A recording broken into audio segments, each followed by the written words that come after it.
गांव में एक राजू नाम का लड़का अपनी माँ के साथ रहता था।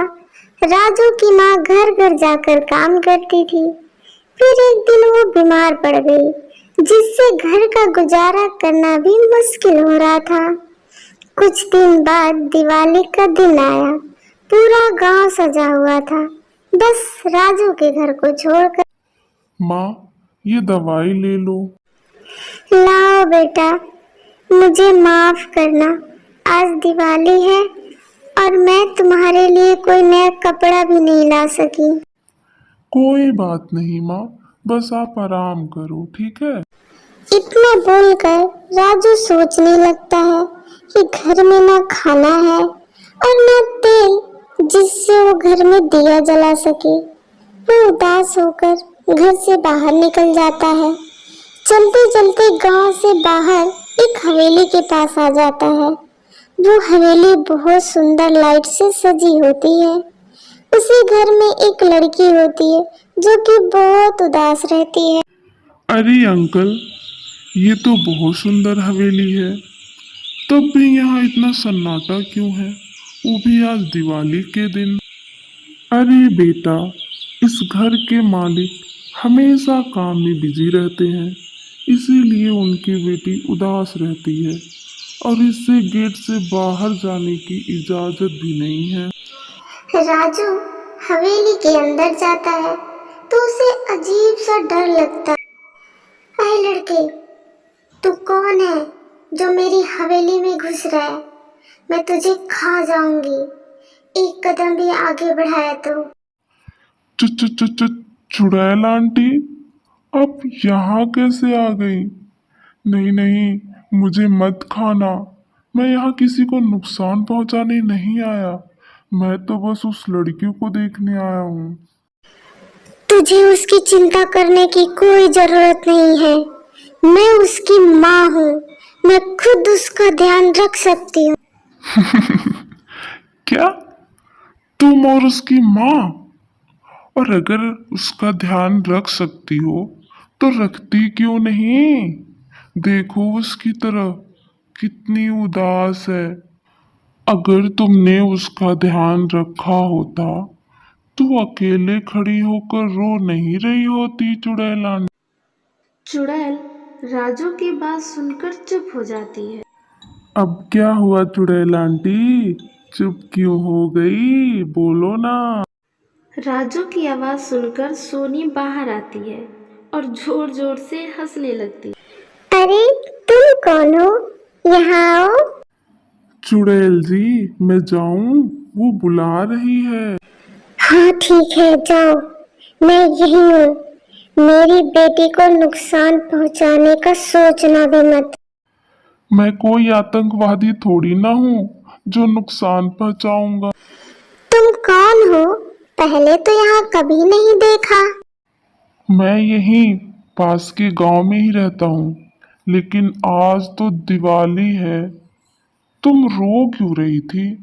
तुम्हारे पास तो सब कुछ है और मेरी तरह गरीब भी नहीं हो। पैसों से थोड़ी ना खुशियाँ आती है, खुशियाँ तो लोगों से आती है। और मेरे पास ना तो दोस्त है और ना ही मेरे घर में कोई।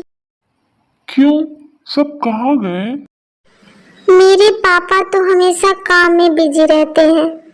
ध्यान रखने के लिए बस एक आंटी है, उसके साथ मैं क्या खेलूंगी। और तुम्हारी माँ कहाँ गई?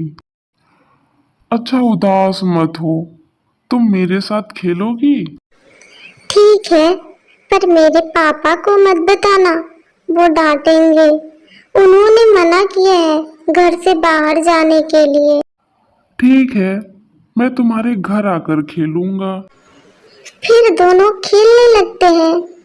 चुड़ैल अपनी बेटी को खुश देखकर बहुत खुश होती है। आज तो मजा ही आ गया खेलकर। तुम रोज आओगे मेरे साथ खेलने? नहीं, मेरी माँ की तबीयत खराब है ना, इसीलिए। तुम आज खूब मजे करोगे ना? नहीं, मेरे पास तो इतने पैसे भी नहीं है कि घर में दिया जला सके। फिर राजू घर की तरफ जाने लगता है और सोनी फिर उदास हो जाती है। मेरे पास इतने सारे पटाखे हैं, पर क्या फायदा, पापा आज भी लेट आएंगे। चुड़ैल सोनी को उदास देखकर परेशान हो जाती है और राजू के पीछे पीछे जाती है। राजू, रुक जा। अरे चुड़ैल आंटी, आप मेरे पीछे क्यों आ गई? अब तो मैं अपने घर ही जा रहा हूँ। मेरी बेटी तुम्हारे साथ बहुत खुश थी। तुम अब से मेरे घर पर ही रहोगे, तुम कहीं नहीं जा सकते। तुम्हारा अब एक ही काम है, मेरी बेटी को खुश रखना। नहीं नहीं चुड़ैल आंटी, मैं ऐसा नहीं कर सकता। मेरी माँ बीमार है। तुम ऐसा अगर नहीं करोगे तो मैं तुम्हारी माँ को मार दूंगी।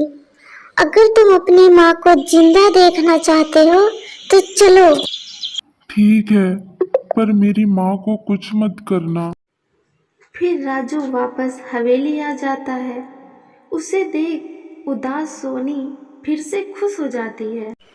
अरे राजू, तुम मेरे साथ दिवाली मनाने वापस आए हो ना? हाँ। दोनों साथ में खूब खेलते हैं। अरे राजू, तुम उदास क्यों हो? राजू अपने घर के बारे में सब बता देता है।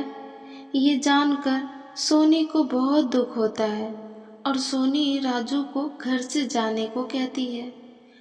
तभी सोनी के पापा आ जाते हैं और राजू को देखकर बहुत गुस्सा करते हैं। पापा, इसे मत डांटना, ये मेरा दोस्त है, ये मेरे साथ खेलने आया है। तुम इसे जानती भी नहीं, एक अजनबी को घर में कैसे आने दिया? गलत बात है सोनी बेटा। ये सब देखकर चुड़ैल को गुस्सा आ जाता है और वो सबके सामने आ जाती है। बस करो महेश, बहुत हो गया। तुम्हें अपनी बेटी की उदासी दिखती नहीं? चुड़ैल, कौन हो तुम? तुम्हारी बीबी। सुशीला तुम? तुम्हें तो मरे कितने साल हो गया। हाँ, मैं हमेशा अपनी बेटी के आसपास ही रहती हूँ। तुमने तो कभी उसे समय ही नहीं दिया। क्या करोगे इतना पैसा जब तुम्हारी बेटी ही खुश नहीं है? मैं लाई हूँ इस लड़के को, दिखाई नहीं देता आज तुम्हारी बेटी कितनी खुश है। महेश को अपनी गलती का एहसास होता है और सोनी से माफी मांगता है और अब ज्यादा से ज्यादा समय सोनी के साथ बिताता है और राजू के घर की हालत को भी वो सुधार देता है।